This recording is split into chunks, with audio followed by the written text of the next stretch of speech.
Bien, dans cette leçon, nous allons faire la synthèse de la mécanique d'une chute libre euh, parabolique. Nous allons travailler sur le schéma qui est représenté ici. Hein, il s'agit d'un objet qui se trouve à un instant t égal à 0 au point G0, ici.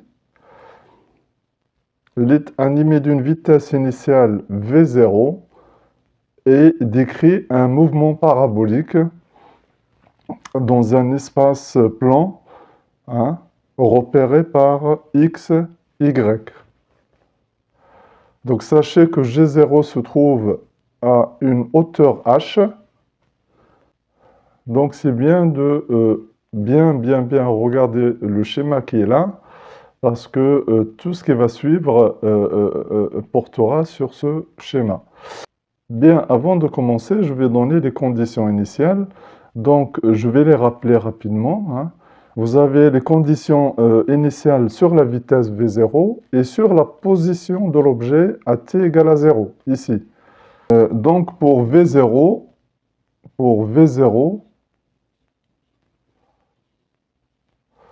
j'ai V0 de x égale à V0 cos alpha, et j'ai V0 de y égale à V0 sin de alpha. Voilà les conditions initiales sur la vitesse V0. Maintenant, sur la position, au G0, donc x0 égale, vous voyez bien que la projection de G0 sur OX, c'est 0. Et y0 égale, bien entendu, h. Donc voici les conditions initiales qui vont nous servir à déterminer les constantes de primitive quand on cherchera les équations horaires de la vitesse et du vecteur position. Sachez, ici j'ai donné deux définitions sur lesquelles peut-être je reviendrai en exercice. C'est la portée et la flèche, vous voyez ? La portée, c'est x max. Vous voyez, c'est le point de chute sur l'axe x, ici. Et comment on trouve ça? Je vais vous donner rapidement la méthode. On va trouver x de t et y de t. Donc, puisque l'objet tombe sur l'axe des x, ici, donc ça veut dire que y de t égale à 0. Donc ça va me donner le temps t. Et ce temps-là, je le remplace, vous voyez, t, p par exemple, hein, pour t. Et pour x de t, je remplace le temps par xt pour t. Et j'ai la distance de là jusque là. Hein, je vous donne vraiment cette méthode-là, hein, qui est simple. Vous allez voir les équations, on va les trouver plus tard. Et retenez un petit peu cette méthode. Bien, ici, nous allons chercher les coordonnées du vecteur accélération A. Pour cela, nous allons partir de la deuxième loi de Newton. Donc, deuxième loi de Newton.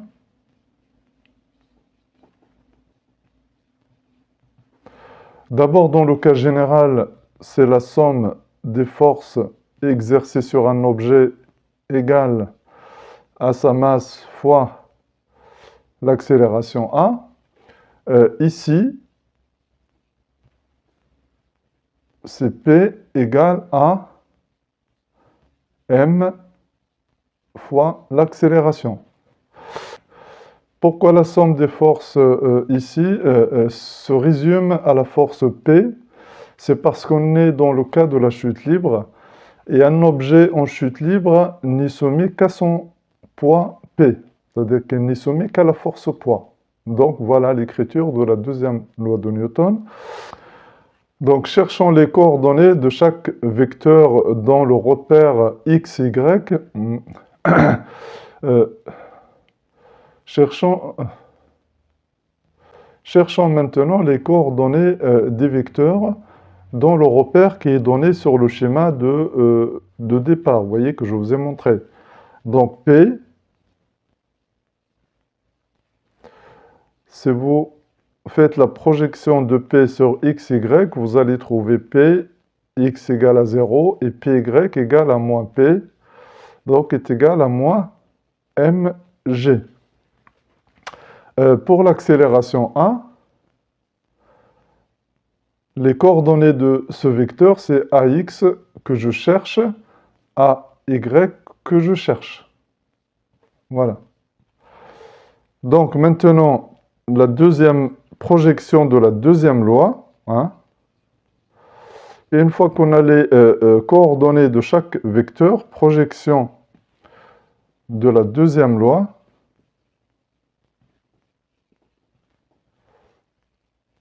Sur OX et OY. Donc, d'abord sur OX, j'ai P de X égale à M A de X. Or, P de X égale à 0, donc A de X ici égale à 0. Parce que 0 égale à la masse fois AX, donc AX égale à 0, puisque la masse, elle est différente de 0. La projection sur OY, donc c'est PY égale M AY. Or, PY égale à moins M fois G, donc M fois G égale à M AY. On simplifie par les masses et on trouve que AY égale à moins G. Voilà, concernant AY. Donc finalement, l'accélération des coordonnées, je vais les résumer ici, c'est AX égale à 0 et AY égale à moins G. Donc voilà les coordonnées de l'accélération dans le cas qu'on est en train de faire, c'est-à-dire la chute libre parabolique.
Bien, maintenant nous allons chercher les coordonnées du vecteur vitesse v de t.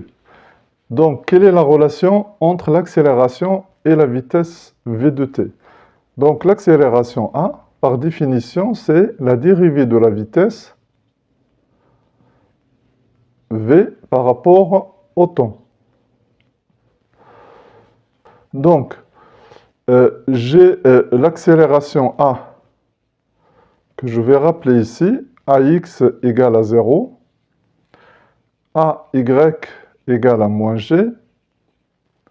Donc, ça va me donner, à l'aide des primitives,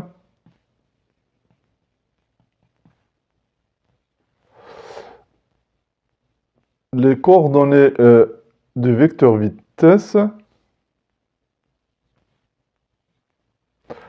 Donc, Vx de t et Vy de t.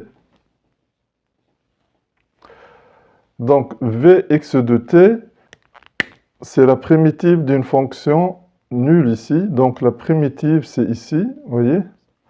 Et la primitive de ça, ça va être ici. Donc, la primitive, puisque là, j'ai 0, donc c'est une constante k, tout simplement. Hein, parce que quand on dérive k, on obtient 0. Donc ça, c'est par primitive. Là et là.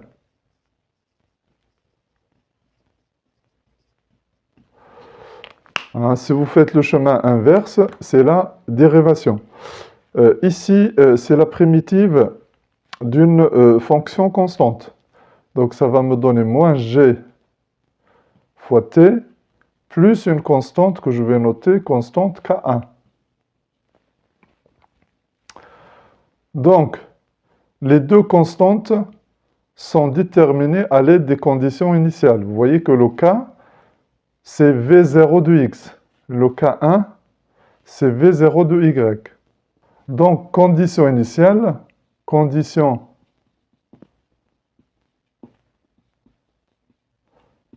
initiale, elles vont me donner K et K1. Donc, sachez que pour aller très très vite, la constante, c'est toujours V0 de x dans ce cas-là. Ici, c'est V0 de y. Vous voyez? On les a déjà trouvés au début de cette leçon. Donc, K égale à V0 de x, et donc est égal à V0 cos alpha. K1 égale à V0 de y, et ça, c'est égal à V0 sin alpha. Voilà, une fois qu'on a trouvé les constantes, donc, les coordonnées du vecteur vitesse dans ce cas-là, c'est V de x de t, qui est égal à V0 cos alpha, puisque la constante k, c'est V0 cos alpha, et Vy de t égale moins gt plus V0 sin alpha. Vous voyez, V0 sin alpha, c'est la constante K1. Donc voilà pour les coordonnées du vecteur vitesse qu'on vient de trouver. Qu'est-ce qu'on a utilisé? On a utilisé l'accélération et les primitives. Maintenant, les coordonnées du vecteur vitesse vont me donner les coordonnées du vecteur position. Bien, nous passons maintenant à la recherche des coordonnées du vecteur position OG, de l'objet. Donc sachez qu'on part de la vitesse dans ce cas-là. Vous voyez, la vitesse par définition, c'est la dérivée de vecteur position en fonction du temps. Donc ça, on écrit ça. Et qu'est-ce qu'on fait après? On écrit les coordonnées du vecteur vitesse que j'ai trouvé précédemment. Donc, j'ai V de t. Donc, V de x, c'est V0 cos alpha. Et V de y, c'est moins gt plus V0 sin alpha. G, c'est la primitive de la vitesse. Donc, je vais noter ici une flèche, comme ça. sur laquelle je vais marquer primitive, pour savoir qu'on travaille sur les primitives. Et je vais mettre le vecteur position au G de T. Donc, ça va me donner quoi? Alors, si je travaille sur la primitive de Vx de T. Au G, donc, c'est x de T que je vais chercher et y de T.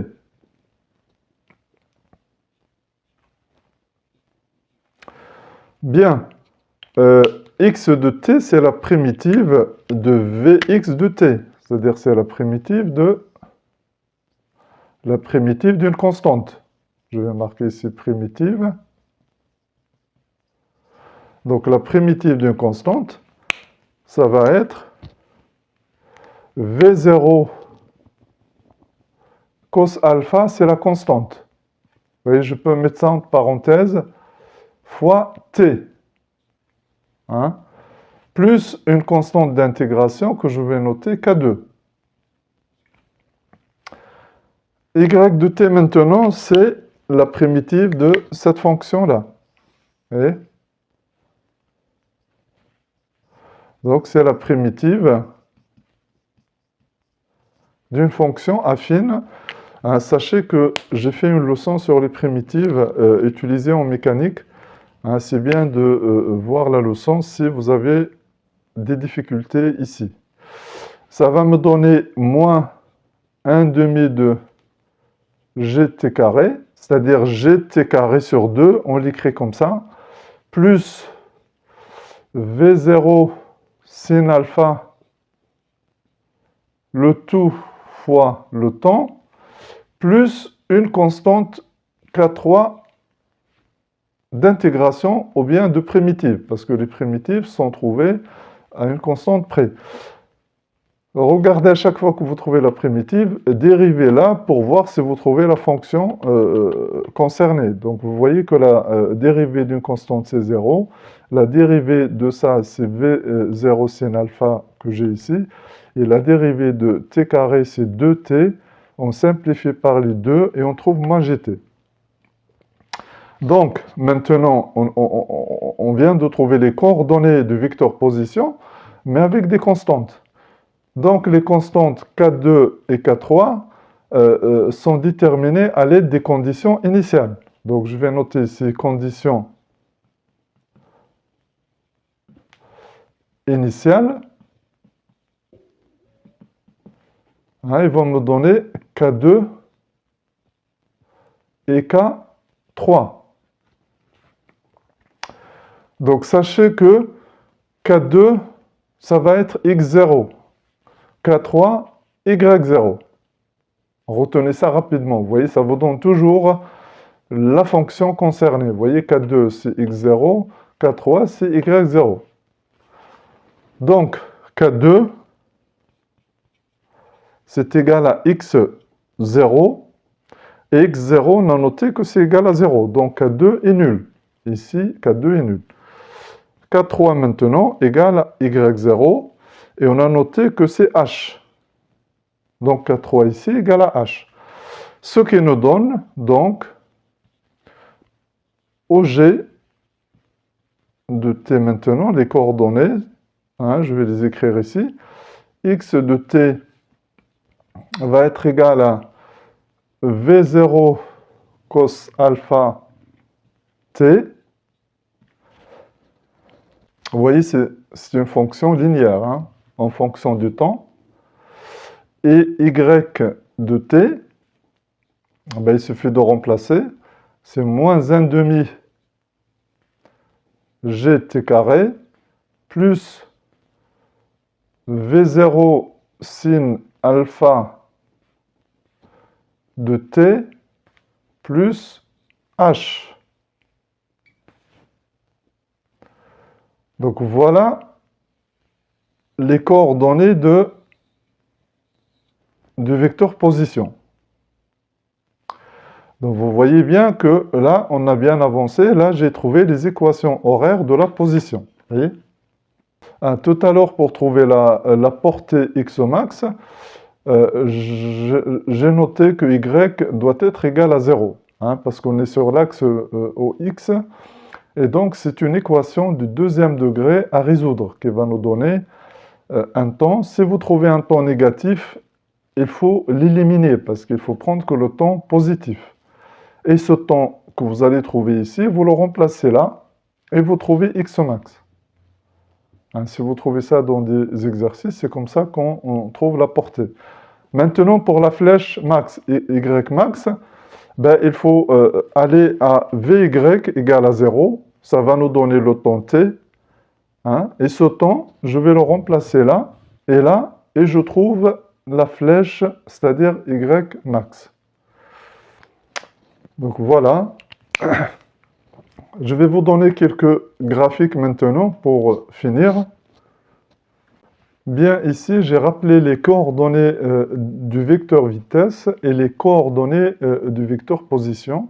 Donc, nous allons faire la représentation graphique de Vx de t et Vy de t.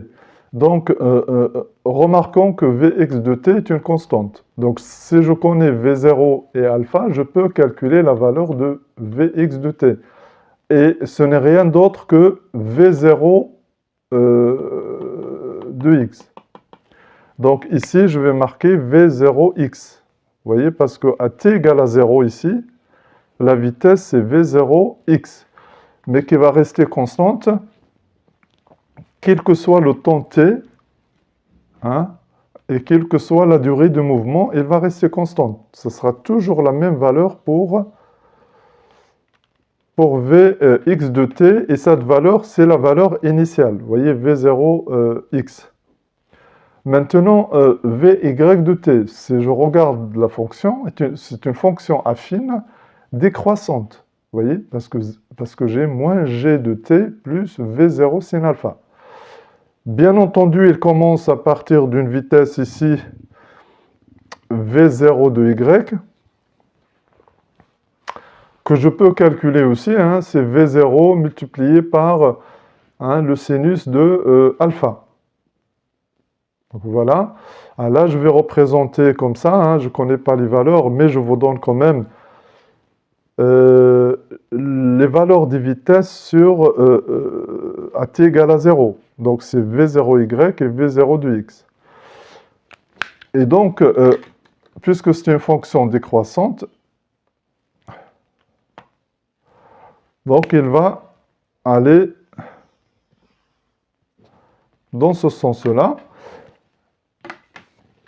Et sachez que le point de rencontre ici, c'est lorsque on arrive au sommet. Vous voyez, ça c'est le sommet. Hein, sommet de la parabole.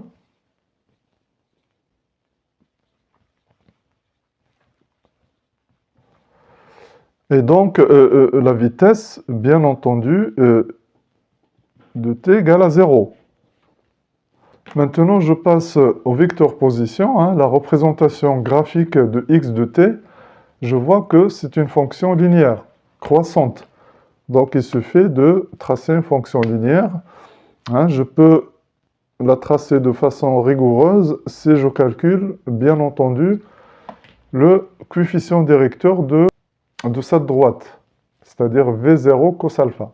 Bon, pour l'instant, hein, je vais laisser, bien sûr, l'allure de la courbe. Hein, c'est une fonction linéaire. Donc, le noir correspond à x de t, comme ici. Le noir, c'est Vx de t, et puis le vert, c'est Vy de t.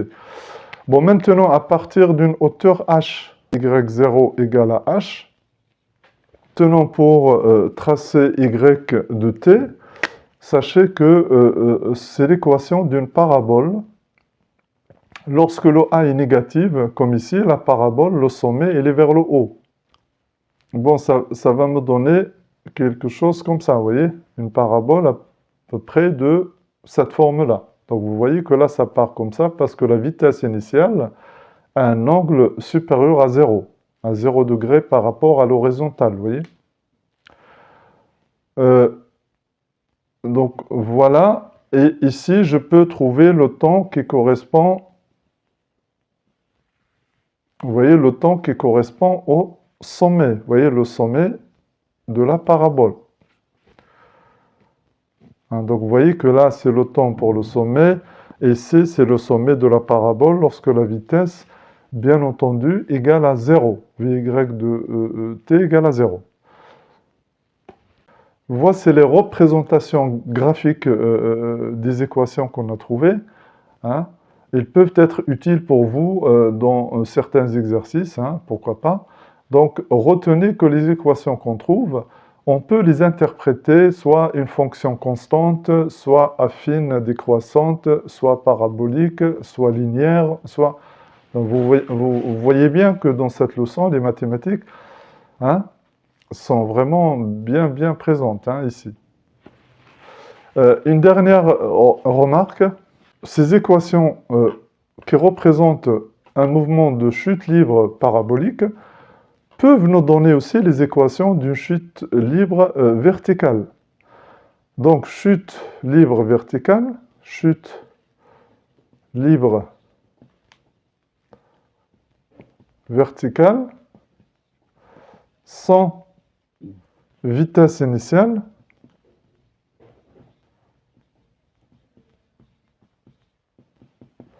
V0 égale à 0.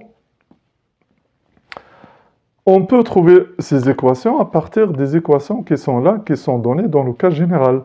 Donc la chute libre, ça veut dire quoi? Donc on a dit sans vitesse initiale. Donc V0 égale à 0. Je vais le réécrire ici. Alpha égale à 90 degrés. Et puis, il suffit de remplacer, vous voyez, dans les équations. Donc d'abord, je commence par la vitesse, les coordonnées du vecteur vitesse. Donc V de x, alors le cosinus de 90 degrés, c'est 0. Donc je vais trouver que Vx de t est nul. Sachez que une chute libre verticale, donc sachez qu'une chute libre verticale, le mouvement se fait bien sûr sur l'axe vertical, c'est-à-dire ici ça va être y, vous voyez. Donc si vous avez comme ça, là, mon problème parabolique c'était xy, donc ça va être que là, que sur y, donc ici il n'y aura rien du tout sur cet axe-là, vous voyez. Donc là je vais vous le mettre, pourquoi? Parce que j'ai les coordonnées du vecteur vitesse, mais vous allez voir que c'est que sur l'axe Y que les choses se passent, là. Bien, maintenant pour Vy de t, hein, il suffit de remplacer, donc j'ai moins gt qui ne change pas. Ici, sinus de 90, c'est 1, mais fois 0, ça me donne 0. Si la vitesse initiale n'était pas nulle, ici, ben, on aurait marqué plus V0. Bon, là, je suis parti du fait que la vitesse initiale est nulle. Si ce n'est pas nul, ben, on met sa valeur, si vous voulez, voyez. Donc voilà, ça me donne ça. Et maintenant, pour le vecteur position, donc pour x de t, je dois trouver 0 aussi, hein, parce que rien ne se passe sur l'axe 10x. Donc, cosinus de 90 degrés, c'est 0, fois V0, donc c'est 0. Donc vous voyez que sur l'axe 10x, rien ne se passe. Par contre, y de t égale moins 1 demi-gt carré, ça ne change pas, hein, ça reste. Ici, V0, c'est 0 fois 1, donc c'est 0, plus h. Vous voyez, h, ça reste, parce qu'on lance l'objet à partir d'une hauteur h. Donc vous voyez que sur x, bien sûr, je peux ne pas m'y intéresser. Et j'ai trouvé les équations que j'ai trouvées lorsque j'ai fait la chute libre verticale, vous voyez. Bien entendu, il ne faut pas passer par la chute parabolique pour prendre ce cas particulier, mais je vous le donne parce que c'est intéressant de savoir passer d'un mouvement parabolique, hein, de chute libre, à un mouvement vertical, vous voyez. Donc, en fait, c'est un cas particulier de la chute libre parabolique. Bon courage pour la suite et à bientôt.